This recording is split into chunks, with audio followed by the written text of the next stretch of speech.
se destaca não só pela excelência no ensino secular, mas, em especial, pelo ensino de valores e princípios cristãos, sendo a única escola confessional cristã da nossa cidade. Atualmente, com 883 alunos matriculados, ouvindo a palavra de Deus todos os dias, e 82 colaboradores que exercem suas funções com excelência e ajudam no desenvolvimento do nosso município. Hoje, aos 52 anos, a primeira Igreja Cristã Evangélica de Açailândia possui como pastor-presidente o pastor Dênio Oliveira da Fonseca, como vice-presidente o irmão Roberto Martins Chaves, tendo ainda o pastor Georgino Bezerra da Silva e o pastor Raimundo Marques Neto, além de 4 educadoras cristãs que continuam colaborando nos trabalhos da igreja. Muito já foi feito, mas ainda há muito que fazer, como diz em Lucas 10:2, e lhes fez a advertência: a seara é grande, mas os trabalhadores são poucos. Rogo, pois, ao Senhor da seara que mande trabalhadores para a sua seara. Então, crianças, jovens, adolescentes, senhores e senhoras que hoje fazem parte dessa igreja, há muito o que fazer. Vamos arregaçar as mangas e trabalhar para o Mestre. Procure a Deus procure e Deus lhe mostrará algo a fazer. Os departamentos estão carentes de pessoas com disposição para trabalhar. Se você não está colaborando, o seu lugar está vazio. É festa. Vamos celebrar, agradecer e louvar ao Senhor por esses 52 anos, que possamos dizer com toda alegria: a primeira Igreja Cristã de Açailândia, 52 anos, faz parte também da minha história.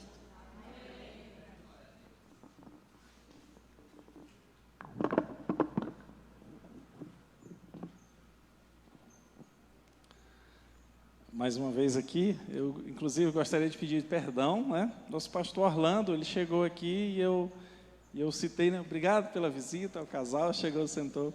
Pastor Orlando, me perdoe, por gentileza, nos dê a honra de estar conosco aqui, é o nosso pastor aqui da Igreja Batista Memorial, nosso parceiro, vocês o verão aqui, nosso convite, aqui alguns meses aqui. Gostaria também de chamar o pastor Jefferson, que está aqui, por gentileza, pastor Jefferson, a igreja no Plano da Serra, pode tomar lugar conosco aqui.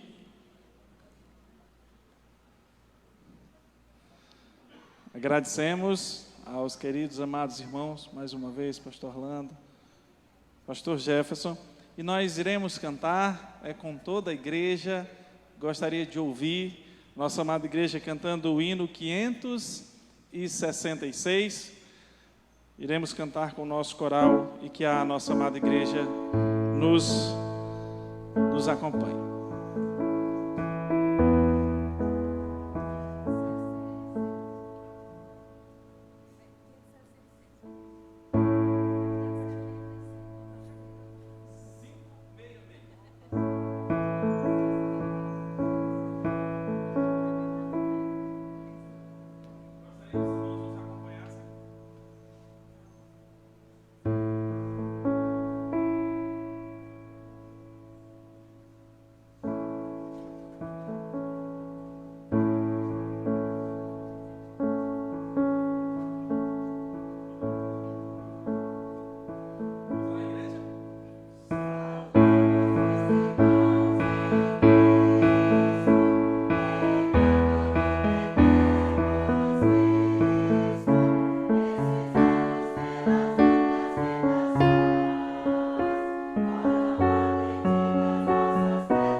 Vamos continuar louvando ao Senhor agora com o hino 456.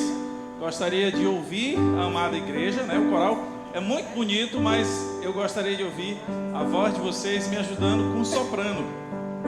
456. Vamos ficar de pé, toda a igreja, cantando bem forte. Agora vocês vão ouvir o meu soprano oficial aqui cantando.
Boa noite, igreja.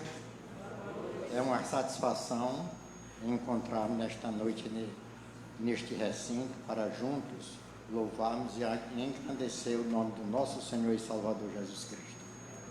Aí o pai diz, como dizer, eu também faço parte da primeira igreja cristã evangélica, aqui em Açailândia. No dia 15 de junho de 69, eu estava chegando aqui na colônia Gurupi. E como eu vim da cidade de Balsa, lá eu era um dos críticos da pregação do Evangelho. Critiquei várias vezes. E conjuntamente com outras pessoas, outros adolescentes ali que nos encontrávamos, arriscamos jogar pedra nos microfones que era colocado em cima e nós jogávamos pedra e corria escondendo para ninguém saber quem era. Mas pela graça e a misericórdia de Deus, quando eu cheguei aqui na colônia, encontrei já o nosso ilustre, querido pastor Jorginho Bezerra, o qual fizemos parte da infância junto naquela cidade e também no interior, o qual era o local que nós morávamos. E ali, quando eu cheguei na colônia, foi uma grande bênção que eu encontrei nesse jovem, ainda jovem com 20 e poucos anos, e me instruindo no caminho do Evangelho. Não só ele, mas também outros irmãos, a mãe da irmã Isaete, e o pai também, da irmã Isaete, o pai do Francisco Andrade, irmão Bernardino Ferreira Andrade, o qual Deus já está na glória com Cristo. Ele foi um dos meus instrutores na pregação do Evangelho. Não que ele pregasse o Evangelho, ele pregou o Evangelho para mim, com a sua própria vida. E, irmãos, eu tive o privilégio de nascer no Evangelho no dia 15 de junho, no dia 25 de dezembro de 70, na colônia Gurupi. E tive também o privilégio de fazer as cavas desta estrutura que vocês estão vendo aqui. São alguns dos remanescentes, irmão Valdivino, pastor Jorgino, irmã Isabel, e são poucas essas pessoas. E ele tem nos proporcionado muita alegria que eu tenho recebido desta igreja. E tive o privilégio também de passar na congregação aqui do Plano da Serra, onde hoje o pastor Jefferson é pastor, 4 anos e 4 meses na direção da congregação lá fundada juntamente com o pastor Joventino. Mas para encurtar a história, eu só queria dizer o seguinte: eu fui muito abençoado por esta igreja durante esses 53 anos. E digo com todas as letras, é uma alegria muito grande, a qual eu estou passando ainda, com 80 anos, ter o privilégio de dizer que nasci na primeira igreja cristã evangélica de Açailândia. E até o dia de hoje me encontro na primeira igreja cristã evangélica de Açailândia. Isso para mim é um privilégio. Mas creio, do maior privilégio foi Deus ter me chamado no dia 25 de junho de 69 para compartilhar e ser membro da primeira igreja cristã evangélica de Açailândia, o qual até o dia de hoje. E eu quero deixar aqui um versículo encontrado em Salmo 25, que diz o seguinte: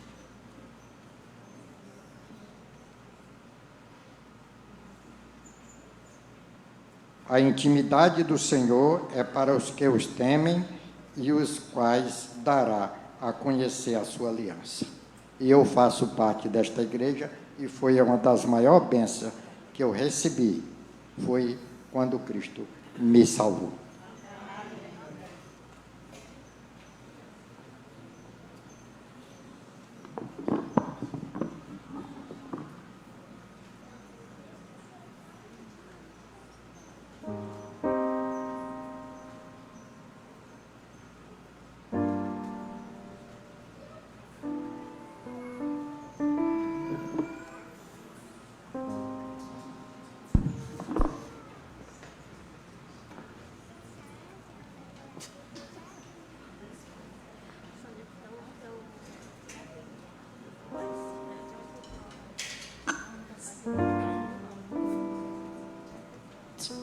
Boa noite, igreja. Que bom nós estarmos aqui na casa do Senhor para louvar e engrandecer a Deus por mais um ano de vida, desta igreja. E eu convido os irmãos que se colocarem de pé para nós entoarmos louvores ao nosso Deus. Lá em Salmos 68 diz assim: cantai a Deus, cantai louvores ao seu nome, louvai aquele que vai sobre os céus, pois o seu nome é Jesus. Exaltai diante dele, Pai dos órfãos e juízes das viúvas. É Deus no seu lugar santo. Louvemos o nome do Senhor.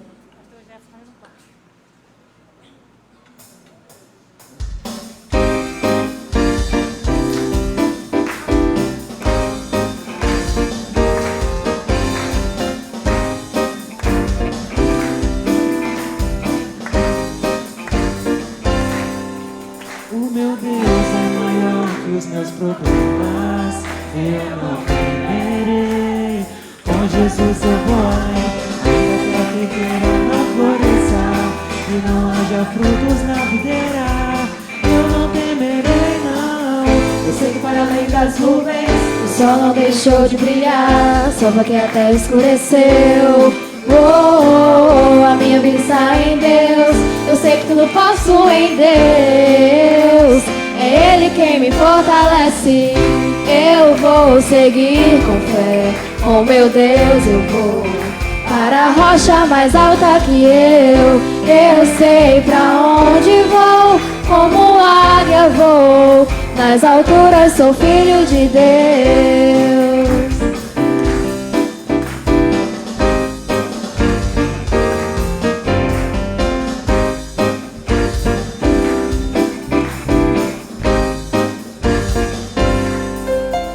Meu Deus sabe tudo que eu preciso pra sentir a paz dentro do meu coração.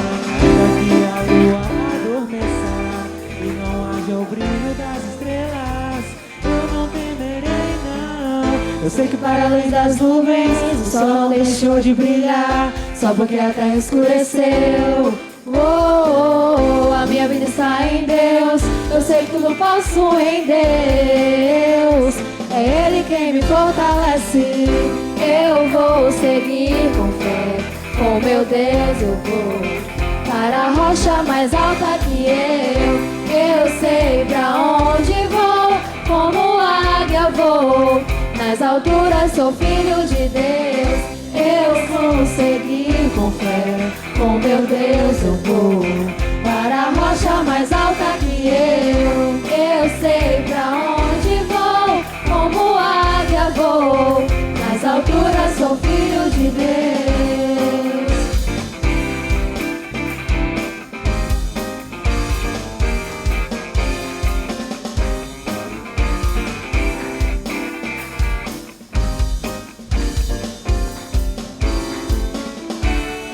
Vou seguir com fé, com meu Deus eu vou para a rocha mais alta que eu. Eu sei pra onde vou, como águia vou. Nas alturas sou filho de Deus. Eu vou seguir com fé, com meu Deus eu vou para a rocha mais alta que eu. Eu sei pra onde vou, como águia vou. Nas alturas sou filho de Deus. Nas alturas sou filho de Deus. Nas alturas sou filho de Deus.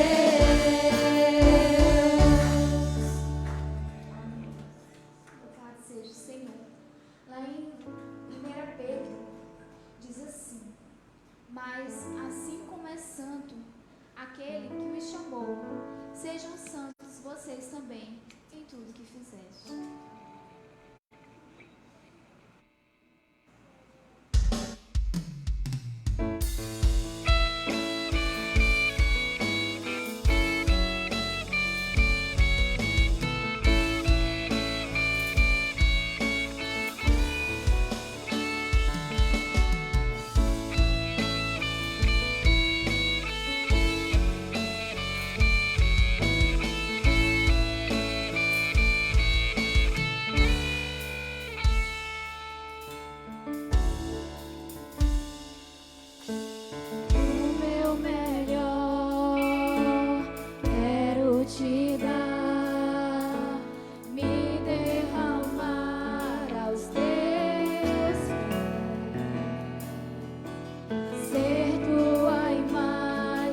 poder sentar.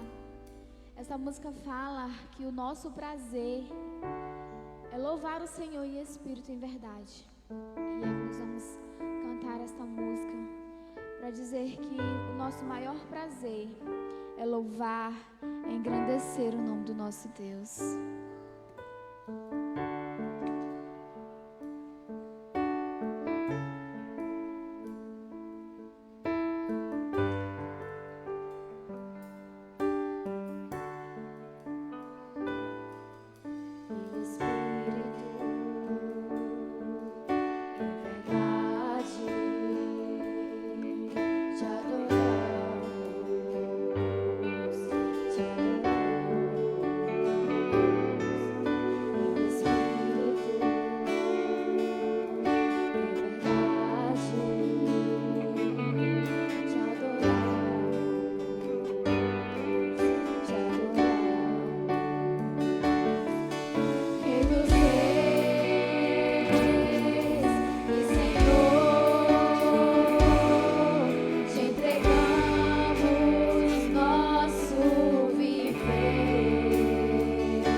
Antes de chamar e apresentar melhor o nosso preletor da noite, nós gostaríamos de convidar as nossas crianças aqui à frente, por gentileza.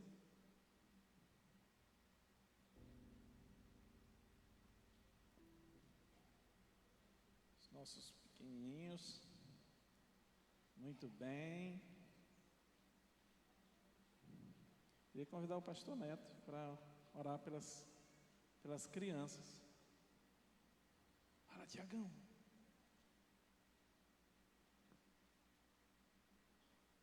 Pastor Neto. Oremos. Queremos louvar o Teu nome, Senhor, por mais uma vez estarmos na Tua presença, na Tua casa, coletivamente em louvor e em adoração à Tua pessoa, Pai.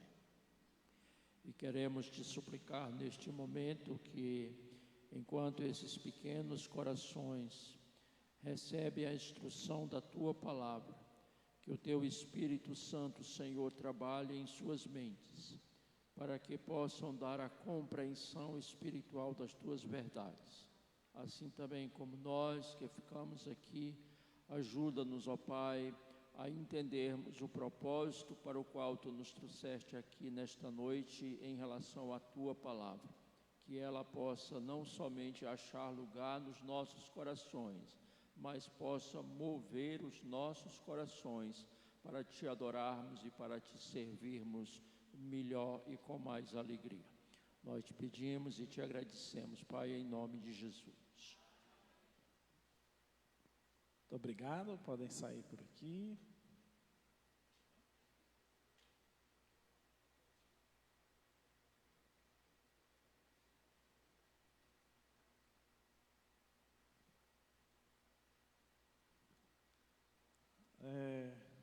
Com louvor a Deus, com muita gratidão a Ele, eu gostaria de apresentar essa noite. Lógico, eu sei que muitas pessoas aqui já os conhecem. Pastor Jairo e família. Gostaria que a Andréia e seus 2 meninos... Como é o nome, pastor? A Tisa e o Esdras, por favor, também fiquem em pé juntamente com a mamãe Andréia. Essa família é muito linda. Desse pastor lindo aqui também. É verdade, foi abençoado. Muito obrigado. A Andréia também estará nos ajudando com ministrações. Tanto amanhã nós teremos os nossos estudos às 15h, né? A Andréia estará aí falando da vocação feminina, né? Do papel da mulher, né? O pastor Jairo irá falar para os homens, tá? Nós iremos nos dividir amanhã no nosso estudo. Então, para a honra e glória de Deus, essa família está aqui conosco. E agora quero convidar o pastor Jairo, ele que é de Barra do Corda, acertei. Você vai se apresentar melhor, pastor, quando você pegar o microfone. Gostaria de convidar aqui o pastor Jefferson, nosso pastor da congregação do Plano da Serra, para que ele possa estar orando a Deus, pedindo ao Espírito Santo de Deus a iluminação do Espírito Santo, pela palavra que será ministrada pelo seu servo. Oremos, igreja. Senhor nosso Deus, nós Te agradecemos, ó Pai, por esse momento tão especial que o Senhor tem nos dado aqui, do povo, o povo da aliança que se reúne para louvar o Teu nome, engrandecer o Seu santo e poderoso nome, ó Pai. E neste momento, que o Senhor nos dá o privilégio de ouvirmos a Sua voz através do Seu servo nesta noite. Nos abençoe, ó Pai, e que a minha oração é que o Seu Espírito Santo faça a devida aplicação das verdades que serão lembradas aqui nesta noite, que serão trabalhadas e que, ó Pai, ao sairmos daqui, possamos colocá-las em prática. Nos abençoe, assim eu oro no nome do Seu Filho amado Jesus. Amém. Boa noite a todos. Eu quero cumprimentar também com a graça e a paz do nosso Senhor e Salvador Jesus Cristo e dizer que é com temor e tremor que eu me apresento neste momento, porque é uma igreja que tem uma história tão linda. São 52 anos de organização, não é isso? Organização com uma vasta experiência. Os irmãos têm uma vivência de vida cristã muito boa. Aqui rodeado de pastores estudiosos da Bíblia, da palavra do Senhor. Então o desafio aumenta quando a gente vê um grupo assim seleto, preparado, que são estudiosos e têm uma vivência com Deus e com a palavra do Senhor. Prazer imenso estar aqui. Eu venho de Barra do Corda com a minha família. Estamos agora no dia 8 de janeiro, completamos 12 anos que estamos pastoreando a primeira igreja cristã evangélica de Barra do Corda, que é a primeira igreja cristã evangélica da AICEB, da nossa denominação. Que este ano nós estamos completando 130 anos de pioneirismo, desde que começou o trabalho, mas de organização são 90 anos. Então é uma igreja idosa também, é uma igreja que tem muitos irmãos assim, experientes na palavra também, estudiosos, pessoas assim de várias idades, e graças a Deus mesclando com crianças, adolescentes, jovens, e como essa igreja aqui também. Eu costumo dizer, meus queridos, que eu creio no Deus de milagres. Creio no Deus de milagres. Porque Deus tem feito milagres, tem feito maravilhas na minha vida e na vida de cada um de nós, tá? Milagre do Senhor foi aquela mulher ali ter casado comigo, teve coragem, né? Piauiense, veio estudar no Maranhão, passar 4 anos aqui, depois voltar para o Piauí, e Deus tinha outros caminhos, e graças a Deus nos conhecemos, e ela aceitou o desafio, graças a Deus por isso, né? E aí eu creio no Deus de milagres, porque eu ando muito por aí, e as pessoas dizem, olha, tuas crianças parecem contigo, e alguns até emendam, mas são bonitas, e quando elas não emendam, eu digo, olha, mas são bonitas, parecem comigo, mas são lindas as crianças. E aí está o milagre de Deus, né? As crianças parecem com o pai e de fato são bonitas, são lindas. Graças a Deus por isso, né? Então, meus queridos irmãos, prazer imenso. Eu trago um abraço, recomendações da igreja ali de Barra do Corda, uma igreja que com certeza conhece, aqueles irmãos conhecem muitos irmãos desta igreja de eventos, alguns de lá têm até parentes aqui, eu já vi alguns aqui que são parentes de gente lá da igreja de Barra do Corda. E aí um prazer imenso, né, estarmos aqui neste momento, nesse período aqui, para ministrar a palavra do Senhor. O tema que nós temos é um tema chamado vocação, a vocação bíblica. Amanhã o pastor Frank chega, pastor Frank Sobral, e ele vai com certeza expor o texto de 2 Timóteo, capítulo 1, versículo 9. Eu fiz questão de deixar a exposição desses textos para ele, e eu vou expor outros textos da palavra de Deus. Agora é um assunto vasto. Primeiro, a palavra ela tem que abençoar a minha vida. Se o Senhor não falar comigo, não vai servir. Então, primeiro, eu oro quando recebo o tema, Senhor, fala comigo. E aí o Senhor, o Espírito Santo, nos direciona em vários textos sobre o assunto, e a gente vai estudar, vai se preparar, vai buscar a direção do Senhor. Então, eu quero até contar, antes de nós introduzirmos o assunto desta noite, a vocação bíblica, eu gostaria de contar 2 experiências que eu vivi. Uma experiência, nós estávamos em um retiro certa vez, e no encerramento do nosso retiro, nós convidamos, desafiamos os irmãos a trazerem muitos visitantes, e alguns levam, e sempre nos retiros acontecem conversões e reconciliações. Terminamos mais um retiro, e de repente eu preguei a palavra de Deus naquele momento ali no culto de encerramento, e algumas pessoas entregaram a vida a Cristo, consagração, um momento especial. Quando eu terminei, um irmão, ele chamou-me num particular e disse assim, pastor, eu tenho algo para te falar. E ele estava com o rosto muito assim, transtornado. Estava lá no culto, ouviu toda a pregação, e ele olhou para mim assim e disse, pastor, eu quero dizer que eu odiei a sua pregação, e estou saindo daqui com um ódio muito grande no meu coração. E eu tentei pegar na mão dele, até tentei abraçar, e aí ele não aceitou, e eu disse, meu irmão, graças a Deus, sinal de que alguma coisa mexeu contigo aí, você está precisando consertar a sua vida. De fato, depois aconteceu, o Espírito Santo iluminou, nós descobrimos, de fato, era algo que ele precisava arrumar, e a igreja teve que trabalhar com a disciplina. Mas um outro caso, esse odiou, mas um outro caso é que eu tinha uma ovelha que não está mais entre nós, já está com o Senhor. Todas as vezes que eu estava pregando, quando eu assumi o ministério, ela ficava lá, sempre nos primeiros assentos, e ela ficava com os olhos abertos, mas quando eu assumi o púlpito, ou outra pessoa, ela fechava os olhos. E eu disse, meu Deus. E ela permanecia a mensagem inteira com os olhos fechados. E aí eu disse, meu Deus, agora pronto. O Senhor me chamou para ser babá ou pregador da palavra? E eu disse, eu não vim aqui para fazer com que ninguém durma na hora da pregação. Mas depois eu percebi que ela dizia baixinho, amém, graças a Deus, eu recebo. Ela fazia isso e eu conseguia ler os lábios dela. E ela dizia, amém, obrigado. Certa vez eu conversei com ela sobre isso, ela disse, pastor, qualquer pessoa que está pregando, eu gosto de fechar os olhos para me concentrar e ouvir. E eu recebo aquela palavra como sendo de Deus para mim. E assim deve ser a nossa atitude. Não odiar. Se odiar, odiar os nossos pecados, a nossa vida errada. Consertar e ouvir e entender e levar o desafio. E com a ação do Espírito Santo na nossa vida, praticar exatamente aquilo que o Espírito Santo e Deus quer que nós pratiquemos. Meus queridos, a vocação bíblica. Desde já vá abrindo a sua Bíblia no texto, eu quero falar sobre a vocação do apóstolo Paulo, Atos capítulo 9.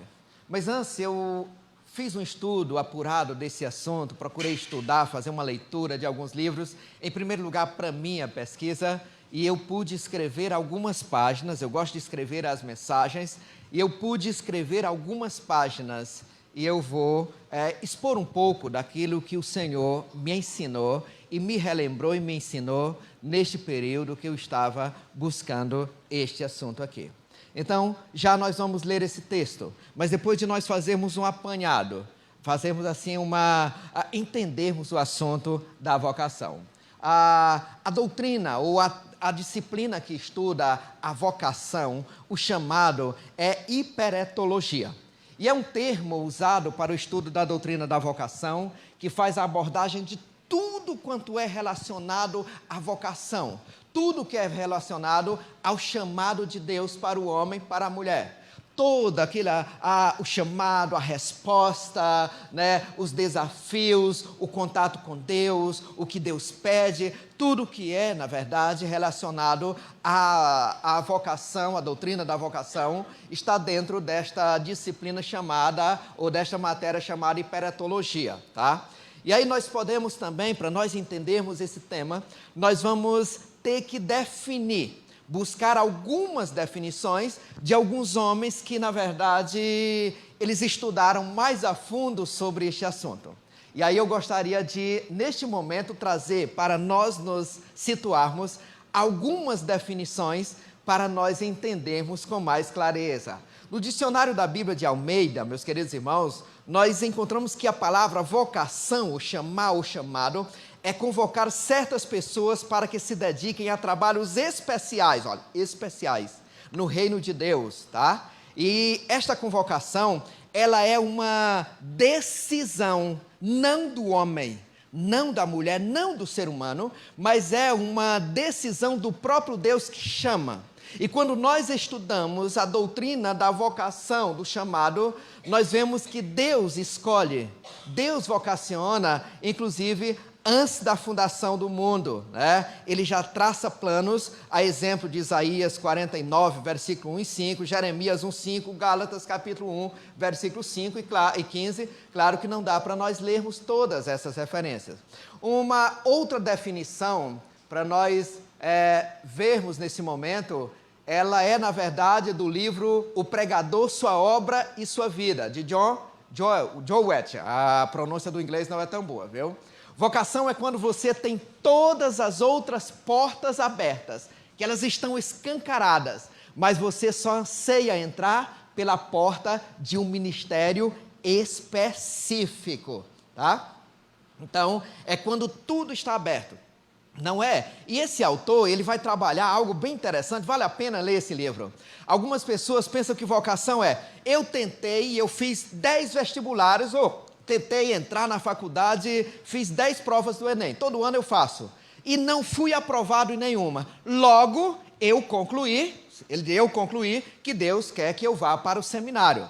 E vocação não é assim. Vocação é quando você tem todas as portas abertas, todas bem abertas, escancaradas para você, mas você só consegue ver aquela porta e você vai entrar por aquela porta direcionado pelo Senhor. Uma outra definição também diz que o chamado de Deus é uma convicção interior dada pelo Espírito Santo e confirmada pela palavra e pelo corpo de Cristo, que é a igreja. Porque algumas pessoas dizem, olha, mas Deus vai me chamar igual chamou o profeta Ezequiel. Deus vai me chamar igual chamou Saulo, derrubou-o ao chão, falar com ele diretamente. Deus vai me chamar igual chamou Moisés, igual chamou o profeta Isaías. Não. Deus, ele chama de uma forma diferente nos nossos dias. E o Espírito Santo confirma na mente, no coração da pessoa, e a palavra vai direcionar, e o corpo de Cristo, a igreja, mesmo que tenha algumas desconfianças no momento, mas depois a igreja vai confirmar pelas evidências, pelo testemunho daquela pessoa ali. E aí nós temos a última definição do missiólogo do Ronaldo Lidório, escritor de vários livros sobre o assunto, e eu fiz questão de grifar as palavras em caixa alta, maiúsculo aí, para você entender. E aí, olha só, ele diz no livro que ele escreveu, Vocacionados, que também vale a pena ler, ele diz que vocação de Deus é pessoal, intransferível, incontestável, pessoal, pois ele chama pessoas e não coisas e não instituições. E ao chamar, Deus lança no coração dos seus filhos uma profunda convicção de propósito. A busca por estar no lugar certo, na hora certa e fazendo o que Ele deseja de nós a cada dia. Ela é também a vocação intransferível, pois o propósito de Deus é único e personalizado. A vocação não é um projeto, mas ela é um estilo de vida que acompanha a pessoa por toda a vida, enquanto ela viver neste tempo, tá? E aí, meus queridos irmãos, ela não se baseia em uma lista de tarefas, mas num relacionamento único com Deus, pessoal, intransferível com o Pai, incontestável, mesmo que a igreja desconfie, mas ele é incontestável porque a igreja vai perceber, pois a voz de Deus é clara. E ao chamar, nesta definição longa ainda de Ronaldo Lidório, ele diz que ela produz em nossos corações profunda convicção, e quando fora do seu propósito, produz incômodo. Sua palavra é comparada a muitas águas, tá? E ele sempre faz ouvir, quando Deus chama, somos tomados pelo desejo de segui-lo, e tudo mais só ganha sentido nesta direção do Senhor. Bom, como a definição é muito longa, muito comprida, acompanhe as palavras que eu coloquei em destaque. É pessoal. Deus não vai chamar uma outra pessoa e colocar no seu lugar. Ele tem vocação única para cada pessoa, tá? E aí nós destacamos também, convicção de propósito. A pessoa fica realmente convicta que é aquilo que Deus quer. Ela é intransferível, eu não posso passar para outra pessoa. Você não pode dizer, Senhor, manda outro. Moisés poderia, e provavelmente insinuou isso, né, Moisés? Não, é você que eu quero. Ela é um estilo de vida, nossa vivência, relacionamento único, incontestável, né? E aí nós podemos destacar tudo isso aí. Então, estas são algumas definições de vocação, mas elas vão todas no mesmo sentido. Deus chama pessoas e não coisas, e não objetos. Deus chama homens, Deus chama mulheres, e nós encontramos desde o início do livro de Gênesis até Apocalipse, nós encontramos algo nesse sentido com o Senhor. E nós poderíamos aqui continuar falando sobre a vocação no Antigo Testamento, no Novo Testamento, e eu procurarei passar de uma forma bem rápida, para nós não ficarmos só nessa parte introdutória. Mas acredito que a nossa mente já foi um pouquinho clareada nesse sentido aí, meus queridos irmãos. No Antigo Testamento, meus queridos, a vocação, ela é uma palavrinha que é difícil falar no hebraico, né, que é cara aí, e a raiz dessa palavra denota uma enunciação dirigida a um receptor específico com o objetivo de receber uma resposta direta. Pode se traduzir por apregoar, convidar, quando Deus estava convidando pessoas lá no Antigo Testamento, Abraão, Moisés, Jeremias, Ezequiel e tantos outros. Não vou me alongar nesse tempo aqui. No Novo Testamento, nós encontramos aí 3 palavras para descrever vocação. A primeira palavra é a palavra mais conhecida, mais famosa, mais utilizada. E depois você pode anotar essas palavras e fazer uma busca na internet e pesquisar para aumentar ainda o seu conhecimento, a sua a edificação. A palavra primeira é Kal-El, não é aquele Kal-El do Superman, não é o Clark Kent não, né? Quando morava lá no outro mundo, né? No mundo da ficção. Mas Kal-El é chamar, convidar, convocar, solicitar com instância, mandar, falar com a pessoa, tá? Diretamente ou por intermédio, ou por um intermediário, né? Deus chama pessoas. É chamar, inclusive, pelo nome. Como ele chamou Moisés, chamou Abraão, chamou Isaías, chamou Ezequiel, chamou... isso no Novo Testamento. Chamou Paulo, chamou os discípulos e tantos outros lá, viu? Já no Novo Testamento.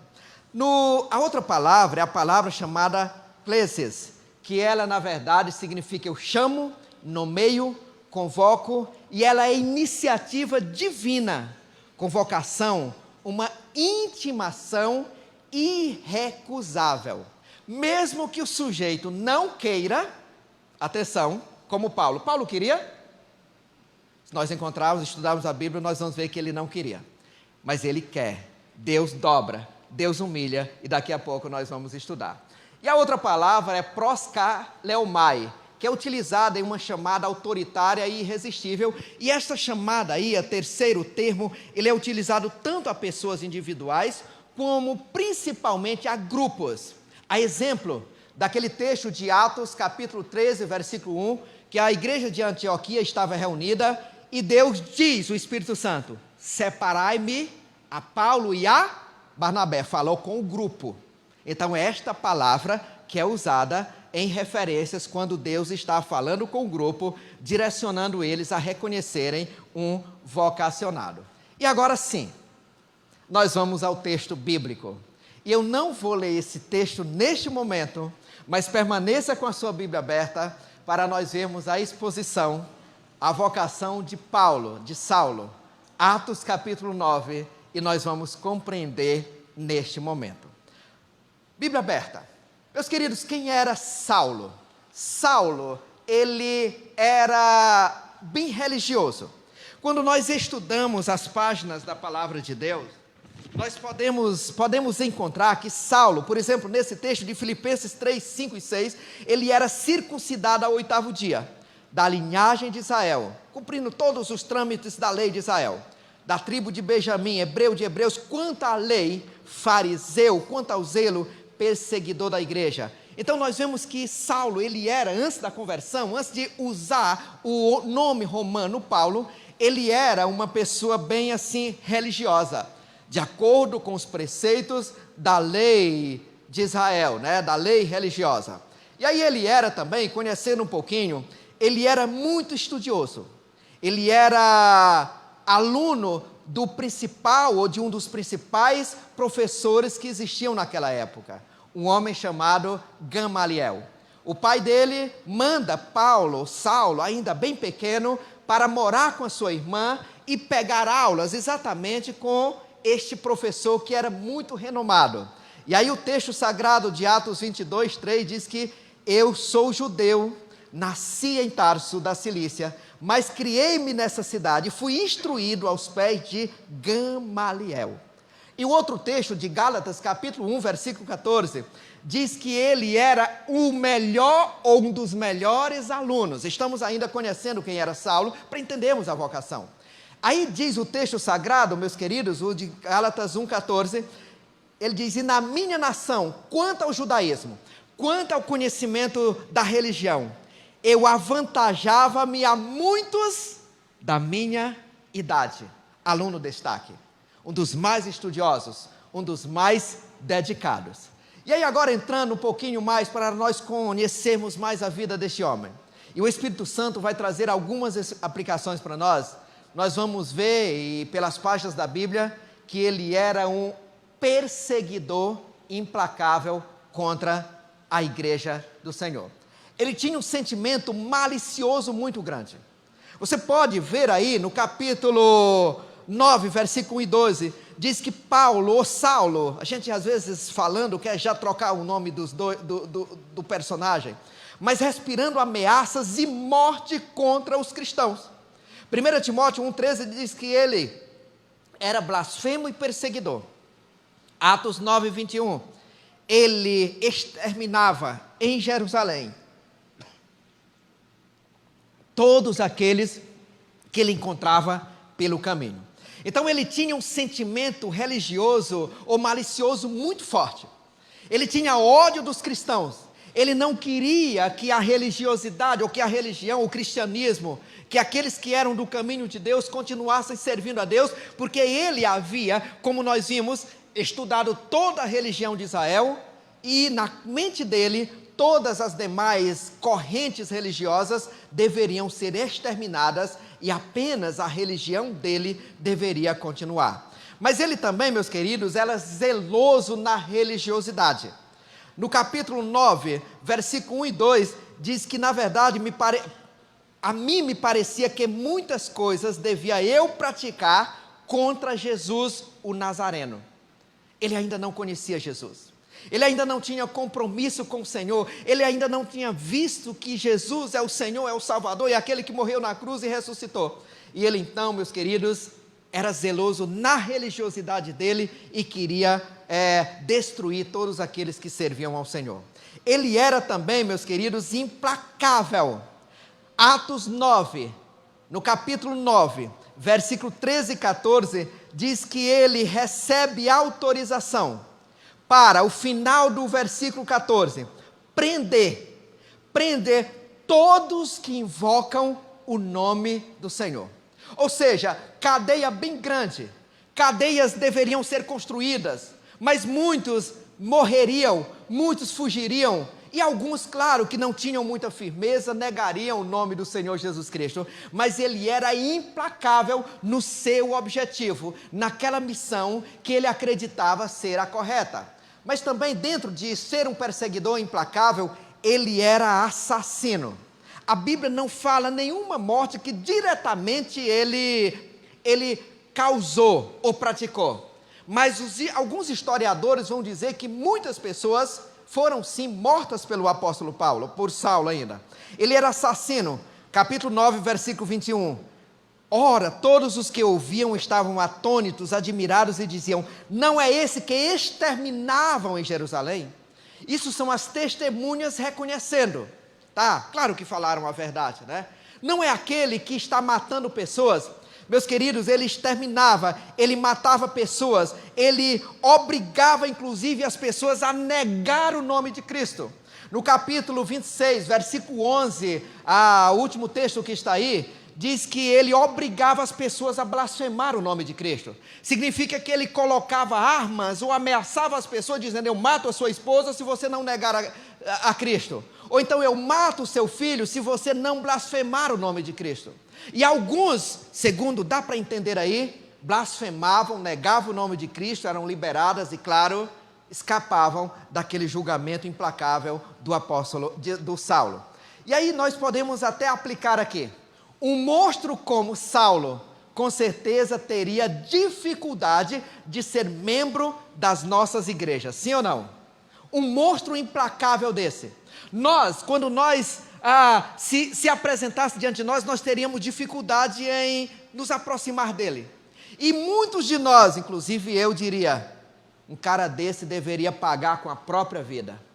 Pena marcial. Deve matar porque esse homem causou um mal terrível aos cristãos. Só que, meus queridos irmãos, eu creio que a igreja do Senhor orava pela conversão dele. Aplicação.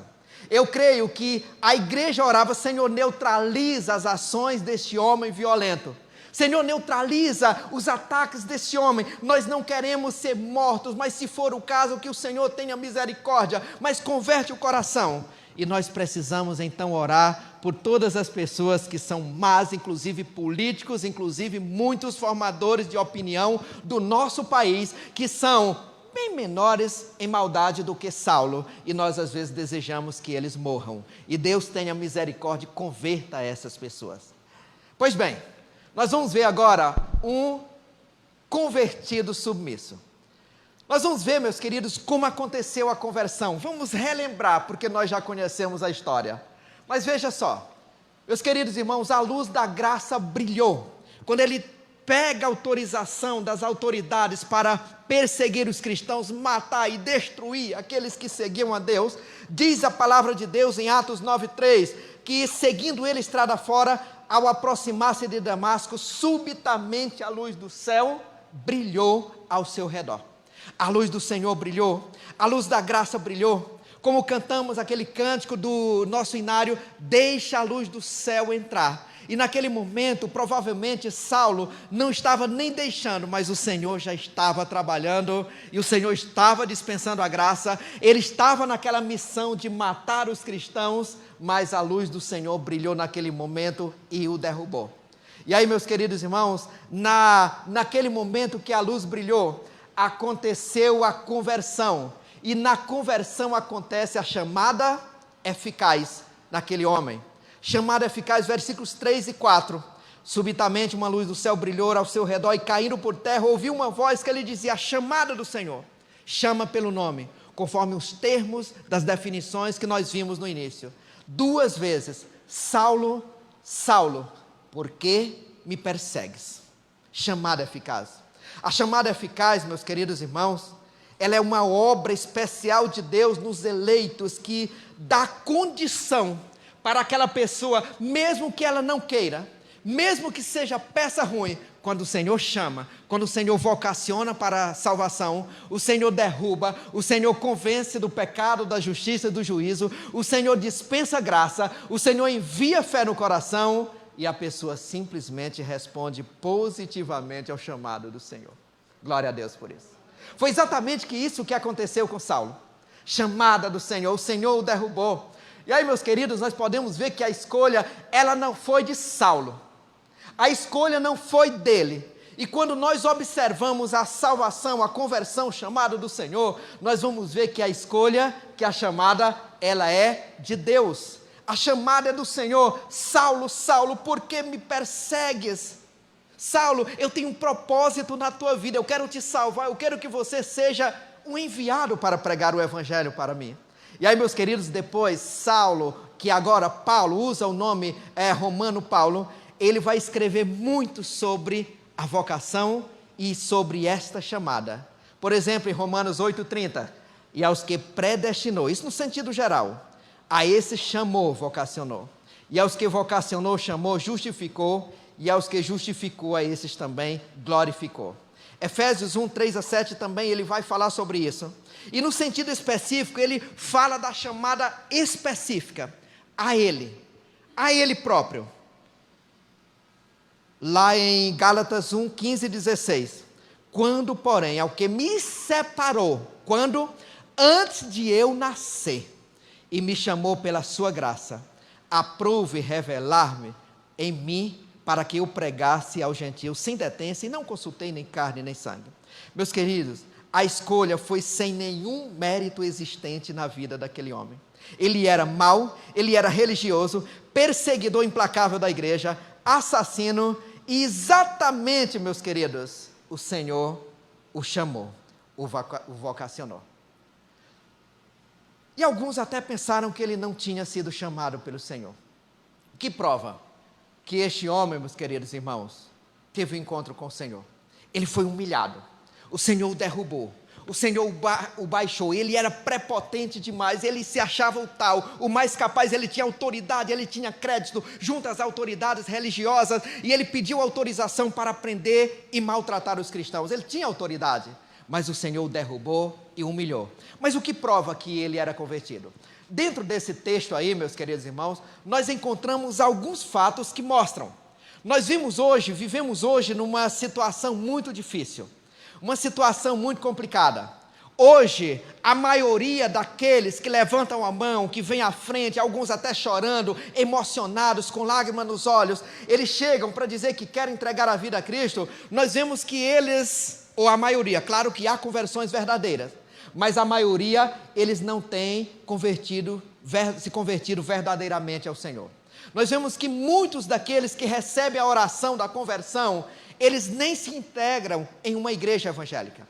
Eles ficam talvez um período e depois saem, e a gente tem a mania de ainda não, digamos assim, acreditar, pelo menos em alguns, que eles entregaram a vida verdadeiramente ao Senhor. Mas o Saulo, este homem que era perseguidor implacável e mau, inimigo do evangelho, já demonstra nesse texto que desde o primeiro momento ele tinha evidência de alguém verdadeiramente convertido. Primeira evidência está no capítulo 9, versículo 11. Ele estava orando quando Ananias vai conversar com ele. Então o Senhor lhe ordenou: Ananias, desponte, vai à rua que se chama direita, a casa de Judas, procura Saulo, apelidado de Tarso. O Senhor está dizendo, ele está orando. Primeira característica que prova que ele de fato entregou a vida a Jesus é que ele estava orando. Ele já recebeu a incumbência, já recebeu a iluminação do Espírito Santo para saber o que é a oração, que é falar com Deus. Ele reconheceu que era pecador, que precisava de Deus. Ele reconheceu que precisava de um compromisso com o Senhor. E ele viu e percebeu que precisava orar para se fortalecer no Senhor, na graça do Senhor.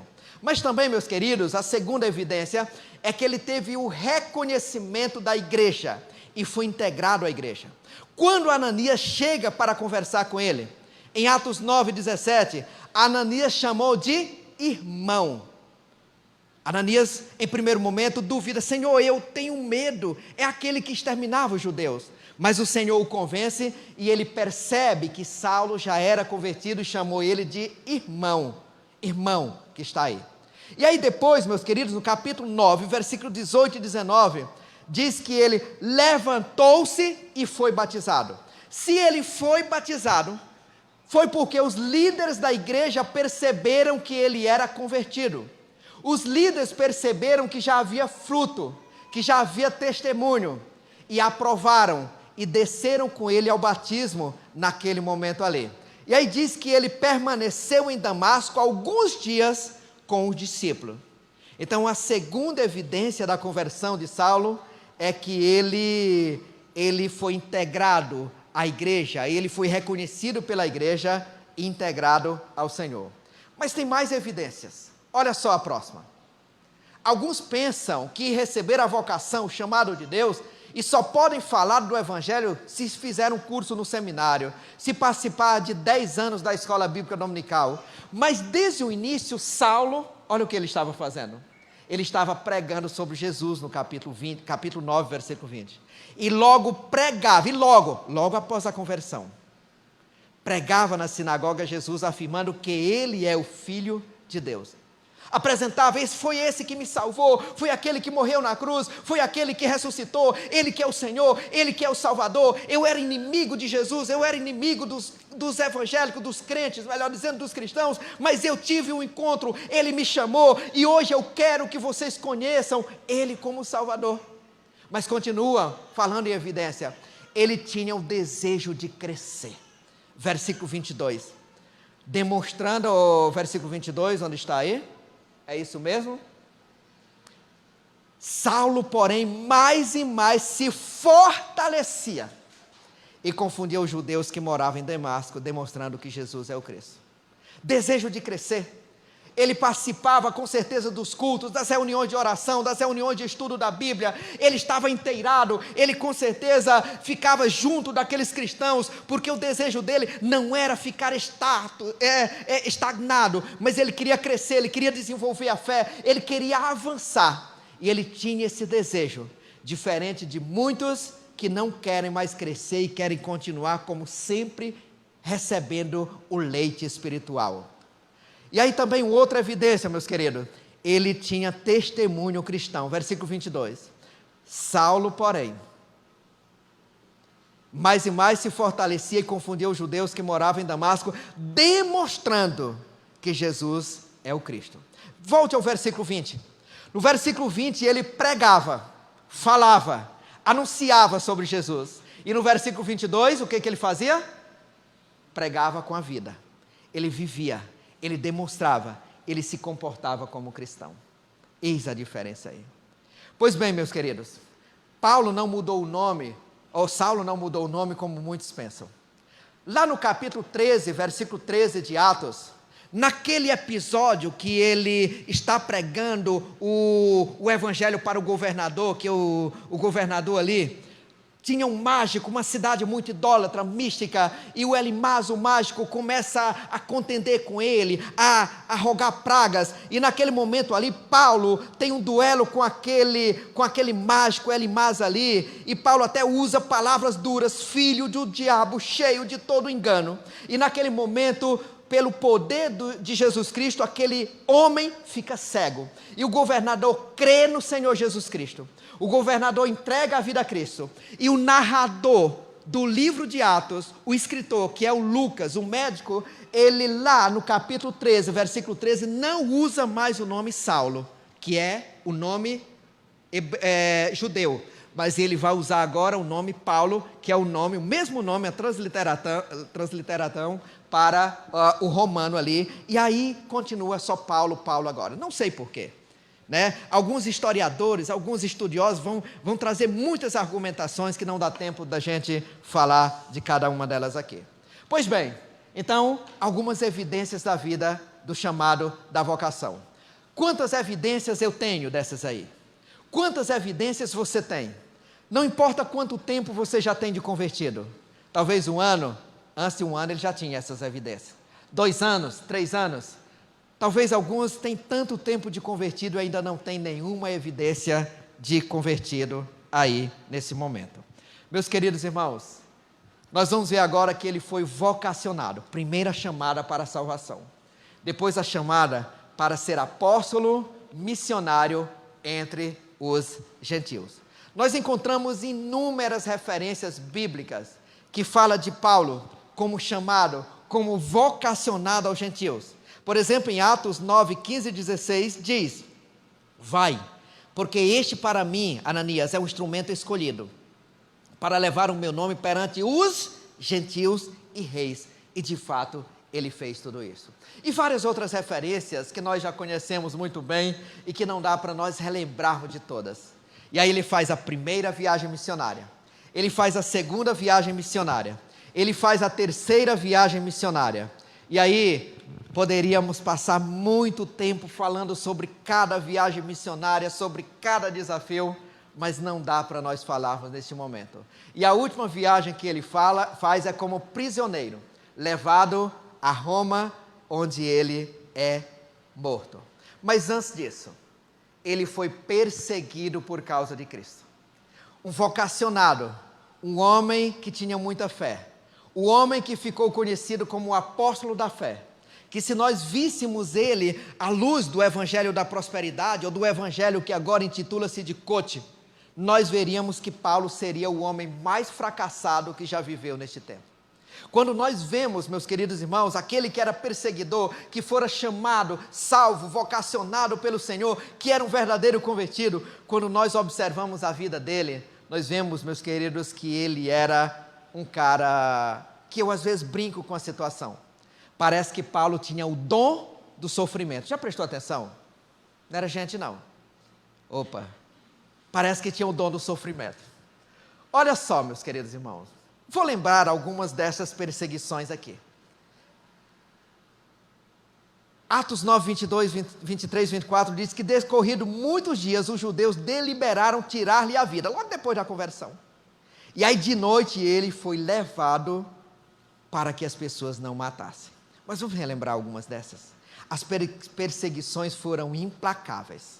Por exemplo, lá em 2 Coríntios, capítulo 11, versículo 32 e 33, quando ele pregava o evangelho, quando ele não foi aceito ali, ele teve de descer em um cesto para fugir de uma prisão arbitrária. Os discípulos, os seus cooperadores, os irmãos, colocaram ele no cesto e desceram pelo muro da cidade. Perseguição. Aí, se fosse talvez, um de nós desistiria com facilidade.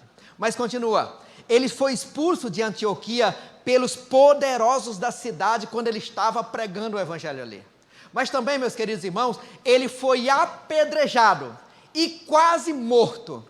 As pessoas, quando ele pregava na cidade de Listra, ele foi apedrejado, levado para fora da cidade, jogaram tantas pedras e tantos paus, e quando ele desmaiou de tanto apanhar, acharam que ele estava morto.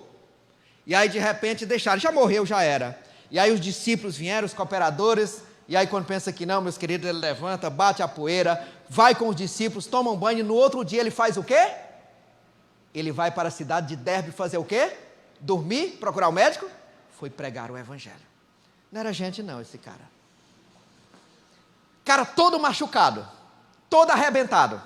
E aí dentro dessas perseguições também, meus queridos irmãos, olha só, na Macedônia ele foi açoitado, preso e amarrado com os pés num tronco. E com certeza apanhou lá na prisão. O perseguidor agora perseguido. Falando ainda sobre as perseguições, ele foi perseguido pelos judeus de Tessalônica, porque pregou lá na cidade de Bereia. E em Jerusalém, ele é acusado injustamente de ter levado um grego ao templo, lá em Atos 21, 27 a 31. Ele é acusado injustamente, meus queridos irmãos, de ter levado aquele grego ali naquela cidade dentro do templo, introduziu ao templo e não era permitido que uma outra pessoa fosse levada ali de jeito nenhum.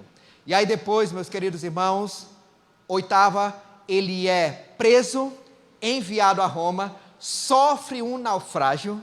Conhecemos a história muito bem disso aí, não é verdade? Lembra disso? Na ilha de Malta, ele vai procurar gravetos para acender uma fogueira. O que acontece? Picado por uma cobra. Todos pensam que ele vai morrer e de repente, cobra que morre, né? Provavelmente, pela fé que o homem tinha. E aí um homem que alguns poderiam dizer que está amaldiçoado, está sem sorte, tá? E aí depois, meus queridos irmãos, ele foi decapitado por Nero em Roma no ano 64 depois de Cristo. Vamos entender um pouco os momentos finais daquele homem que foi perseguido. Ele foi perseguido implacavelmente, apóstolo do Senhor. Alguns historiadores vão dizer que foi a conversão mais importante, que foi o chamado mais importante, que foi a vocação mais importante que aconteceu, pois foi a vocação que mais influenciou pessoas, que ele entrou em quase todo mundo da época, pregando o evangelho do Senhor. Meus queridos, no momento final, o último livro que Paulo, a última carta que Paulo escreveu, foi 2 Timóteo. E no capítulo 4, que é o último capítulo, nós encontramos o momento final deste homem. E nós vemos que o momento final não foi de glória, foi de muita complicação para ele. Veja só, no dia 18 de julho do ano 64, Nero, ele manda incendiar a cidade de Roma. Manda incendiar. Alguns historiadores vão explicar vários motivos. Mas, meus queridos irmãos, e logo o fogo foge de controle e 10 dos 14 bairros são destruídos. E os bairros que ficaram escapes foram aqueles bairros que eram de predominância habitados por judeus e alguns cristãos. Logo, Nero, o imperador, um dos imperadores mais loucos, teve um álibi, uma ideia. Foram os cristãos e baixou um decreto para perseguir e matar os responsáveis por aquele grande incêndio que destruiu a cidade de Roma. E aí Paulo, ele se esconde lá na casa de Carpo. O capítulo 4 de 2 Timóteo fala algo bem interessante aqui que eu gostaria de ler no capítulo 13. Diz, quando vieres, Timóteo, traz a capa que eu deixei em Troade, lá na casa de Carpo, bem também como os livros e os pergaminhos. E aí a compreensão aqui ele estava escondido. Como ele já era, nesse momento, o principal líder dos cristãos, ele estava escondido, sabendo que era questão de tempo capturarem este homem. E aí, meus irmãos, ninguém sabia, ele escondido, e aí um dos seus companheiros, versículo seguinte, 2 Timóteo 4,14, Alexandre, o latoeiro, causou-me muitos males. Provavelmente foi ele que recebeu a recompensa do imperador Nero, das autoridades romanas, e disse, eu sei, eu sou companheiro de pregação dele, se me pagarem, eu vou com certeza entregar. E ele entrega o apóstolo Paulo, que ele está na casa de Carpo, os soldados pegam ele à força, arrancam ele não tem tempo de levar a capa, porque ele precisava no tempo de frio, ele não teve tempo de levar os livros, os pergaminhos, e por isso que ele escreve estas palavras aí nesse momento. E os momentos finais de Saulo chegam a doer o nosso coração. Como pode um homem chamado por Deus, como pode um homem vocacionado por Deus, como pode um homem tão conhecido naquela época, o maior missionário dos tempos primitivos, viver uma situação dessa dos últimos momentos aí. Capítulo 2 Timóteo 4, 9 a 12. Diz assim, ele está sozinho, procura vir ter comigo, porque Demas, ele abandonou, ele apostatou da fé. Amou o presente século, me abandonou e foi para Tessalônica. Crescente foi para a Galácia, Tito para a Dalmácia, somente Lucas está comigo. Toma contigo Marcos e traze-me, pois é útil para o ministério. Quanto a Tíquico, mandei-o até Éfeso. Ele está sozinho na prisão, sendo guardado pela guarda de confiança que fora escolhida, a guarda pretoriana, que fora escolhida e nomeada para guardar Nero e os imperadores romanos e os seus familiares. Mas sabe, meus queridos, quando eu digo que é de cortar o coração, porque o texto de 1 Timóteo 4, 16 e 17, fala que ele se apresenta na defesa, e sabe quantas pessoas foram para defender o apóstolo Paulo? Sabe quantas pessoas foram para dizer que ele era inocente, que ele não fez nenhum mal, que ele só fez o bem, ajudou as pessoas? Ninguém. Diz assim, na minha primeira defesa, ninguém foi ao meu favor. Antes todos me abandonaram. Mas como ele não era mais aquele mal antes da conversão, ele diz, isso não seja posto em conta, porque o Senhor me assistiu e me revestiu de forças, para que por meu intermédio a pregação fosse plenamente cumprida e todos os gentios a ouvissem. Ele está sozinho, abandonado. Ele está na masmorra. E aí sabe, isso me lembra também, porque ele evangelizou toda a guarda pretoriana, e muitos soldados converteram-se ao Senhor através do ministério de Paulo, mas nenhum deles naquele momento se apresentou para defender o apóstolo dos gentios. Ele está sozinho, ele está abandonado. Um vocacionado por Deus que terminou a sua vida pobre e abandonado pelas pessoas, e foi degolado no ano 64, acusado injustamente de ser o líder dos cristãos que mandou incendiar a cidade de Roma. Ele é colocado lá no tronco, e aí de repente a ordem é dada, cabeça para um lado, o corpo para o outro lado. E aí ele termina os dias de vida assim. Mas ele não abandonou a missão, ele não negou o seu chamado. O chamado, a vocação, ela é intransferível. Mesmo que o ser humano sofra, mesmo que o ser humano adoeça, ele, se é vocacionado por Deus, a vocação é tão importante, e ele vai até onde Deus tiver o plano para a vida dele. Isso nos faz lembrar daquele homem que escreveu o livro O Peregrino. Quem já leu aqui, por favor? Eu estou encerrando, tem mais um pouco de paciência. Se não leu, leia. Eu já li esse livro várias e várias vezes. Esse livro fala muito comigo, é o livro mais lido após a Bíblia, tá? John Bunyan, quando escreveu aquele livro lá, ele estava no seu último momento da prisão. Meus queridos, ele fora pregado, naquela época, os ingleses perseguiam os cristãos puritanos, aqueles que mais se dedicavam a Deus. E aí, baixou-se um decreto que não era mais permitido pregar o evangelho em praça pública, nas ruas. E aí John Bunyan, que era um pastor pobre de recursos materiais, ele era muito carente, mas ele tinha a fé e a vocação. E ele continuava pregando o evangelho pelas ruas, pelas praças da Inglaterra. E aí ele fora preso. Ele fora preso, e ele foi preso quando a filha dele, uma das filhas dele, tinha apenas 10 anos de vida. E ela era cega. No momento que ela mais precisava dele. No momento que ela mais precisava do pai. E aí, meus queridos irmãos, ele permanece em todas as prisões, 2 ou 3, se não me falha a memória, ele permanece 12 anos preso. Várias vezes chegou a proposta para ele, dizia assim, olha, nega, diz que não prega mais o evangelho em praça pública, diz que não é mais cristão, ou diz que não vai mais nessa missão de ir para as praças pregar, que você será solto e vai ficar com a sua filha. E alguns dizem que até a prisão lá tinha uma janela, e de repente a filha dele passava e gritava o nome dele, ele ouvia, e ele chorava amargamente, desesperadamente, por conta do sofrimento da filha cega que precisava dele. E aí quando chegava a proposta, você promete não mais pregar o evangelho nas praças? E ele respondia, eu não posso abrir mão da missão que recebi de Deus. E ele fica 12 anos nas 3 prisões. Ou seja, Deus é mais importante. Minha filha precisa de mim. Minha família precisa de mim. A minha liberdade é importante. Mas eu não posso abrir mão de algo que é superior da minha salvação. Eu não posso abrir mão da vocação, do chamado que Deus tem para mim.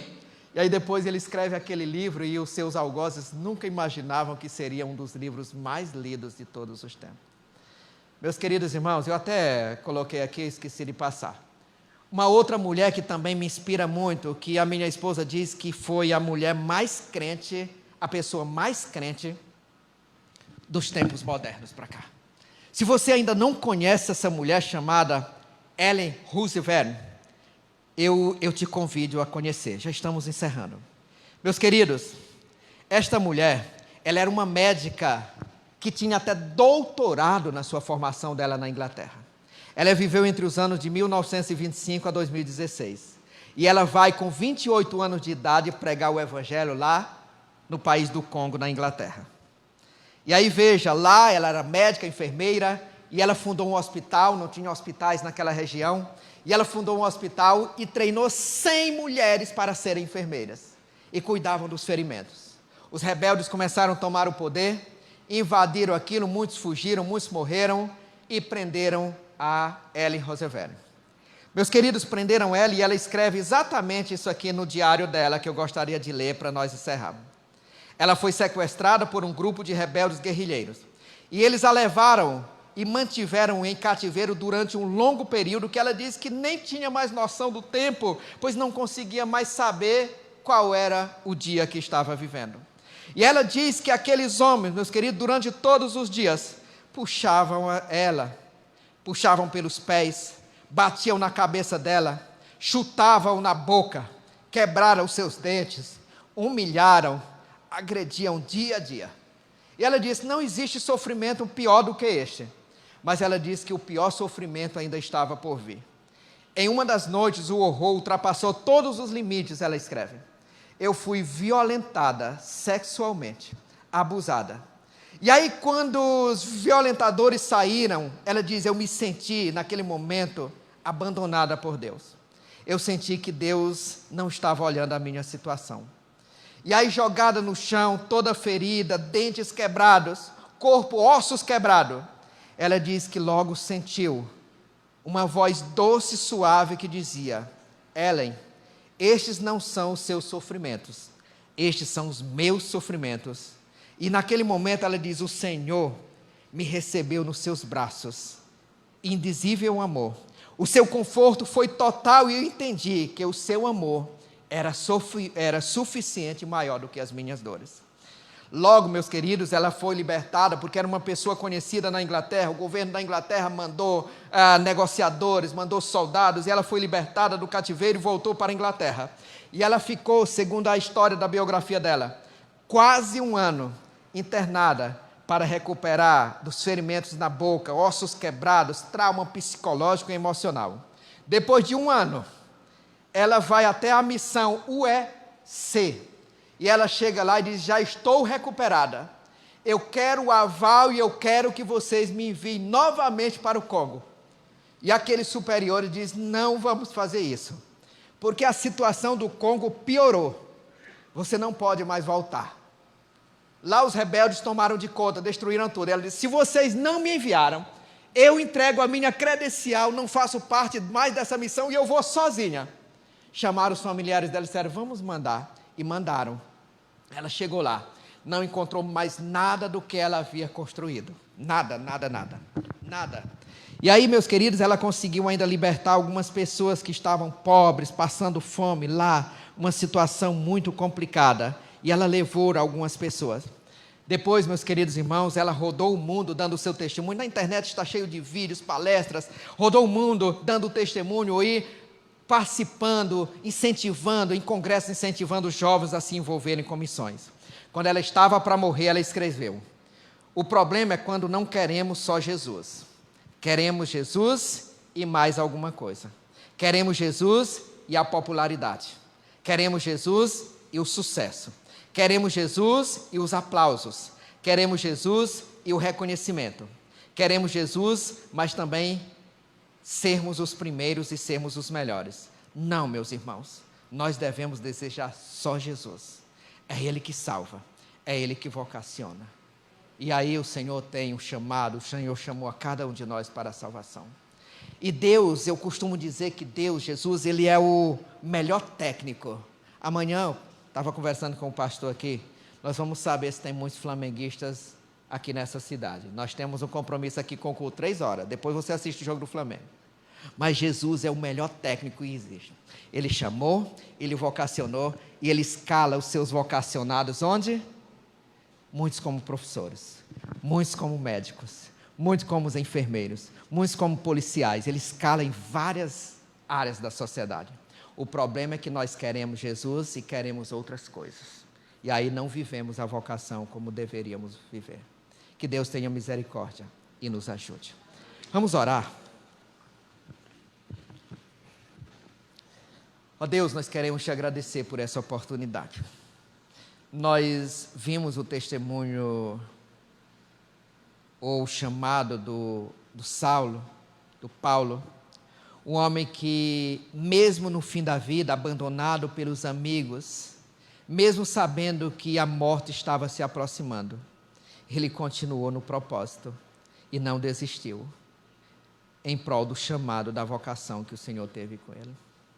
Te agradecemos por este exemplo que ficou na Bíblia, na Sagrada. Te agradecemos pelo exemplo de John Bunyan, da Ellen Roosevelt também, que viveram o Evangelho e que nada conseguiu barrar essas pessoas da vocação, do chamado. E nós pedimos que o Senhor tenha misericórdia de nós, porque o Senhor nos vocacionou, nos chamou, e nós temos sido tão negligentes ao chamado que o Senhor tem tido para nós. Ó Pai, tem misericórdia, perdoe os nossos pecados, Pai, e aviva cada coração aqui presente. Motiva-nos as nossas vidas, Senhor. Faz com que o Espírito Santo, por favor, Pai, avive o chamado em cada um de nós, para nós vivermos a vocação lá onde nós estamos, no seio da nossa família, lá no nosso trabalho, lá no local de lazer, em todos os lugares, para nós vivermos a vocação e demonstrarmos que Jesus é o Senhor e Jesus é o Salvador. Muito obrigado, tenha misericórdia de nós, nos ajuda, Pai, neste aspecto. Em nome de Jesus nós oramos. Amém.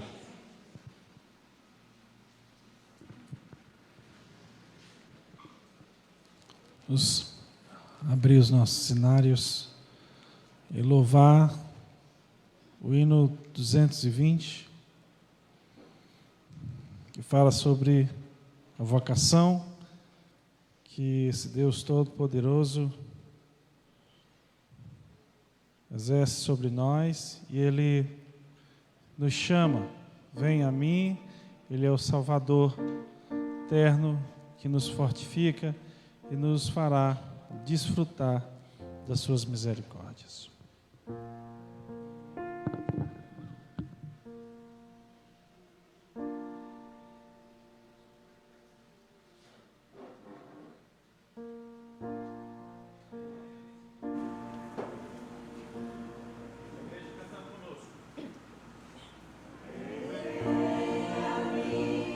Salvador,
Então, encerrando aqui o nosso trabalho, nosso culto a Deus, nós queremos passar para os avisos, né? Lembrando-vos do nosso estudo amanhã, às 15 horas, né? Lembrando que o pastor Jairo, vamos ver quem é. Os homens ficarão com o pastor Jairo e as mulheres ficarão com a sua digníssima esposa. Os homens, inclusive, irão para lá, as mulheres ficarão para cá, que é mais confortável, né? Então, os homens estarão indo para lá. Faremos uma breve abertura com todos. Estaremos dividindo aqui amanhã às 15 horas. Não deixe de vir, muito importante, você ouvirá sobre a vocação bíblica da mulher e a vocação bíblica do homem. Então, você não pode deixar de estar aqui conosco, aprendendo mais da palavra de Deus. E à noite, às 19h30, nesse mesmo horário, nós teremos nosso culto noturno, né? E quem estará trazendo a palavra, o pastor Frank Land, estará chegando amanhã, né, de São Luís. Então estaremos aqui também, contamos com a sua presença. Amanhã geralmente é o dia que nós temos mais pessoas aqui e nós queremos pedir a colaboração nossa, né, dos de casa. Amanhã teremos 2 espaços bem confortáveis, tanto aqui como lá fora, né? Então nós estaremos usufruindo desses 2 espaços. De preferência, nós de casa estaremos no espaço número 2, né, deixando aqui os nossos visitantes bem à vontade também neste espaço, que também será muito bom. Tá? Então vamos levantar para que nós possamos orar ao Senhor, louvando a Deus por esse primeiro dia de gratidão a Ele, por mais um ano de vida desta igreja, propagando o Evangelho, né? A igreja tem muito mais tempo, né, de emancipada mesmo. Nós temos 52 anos e Deus nos tem conduzido até aqui com amor. Vamos orar então? Senhor Jesus, mais uma vez em Tua presença, estamos aqui para Te agradecer, para louvar o Teu nome, Pai, Te engrandecendo, reconhecendo as Tuas misericórdias dispensadas sobre esta casa de oração, sobre essa agência do Evangelho, Pai, que propaga, Senhor, as verdades da Tua palavra, Senhor, para que nós possamos ser gratos a Ti, entendendo a nossa vocação, o nosso propósito, o nosso chamado pessoal, pela qual Tu nos mandaste ir a todo mundo pregar o Evangelho a toda criatura. Muito obrigado por tudo, nos conduz em paz aos nossos lares e amanhã, se da Tua vontade, nos traz aqui para ouvir a Tua palavra, preparando mais uma vez, através do Teu Santo Espírito, os nossos corações. Em nome de Jesus é que nós pedimos e agradecemos. E que a graça do Senhor Jesus Cristo, o amor de Deus Pai, a consolação do Espírito Santo, ela seja agora e para todos sempre. Amém.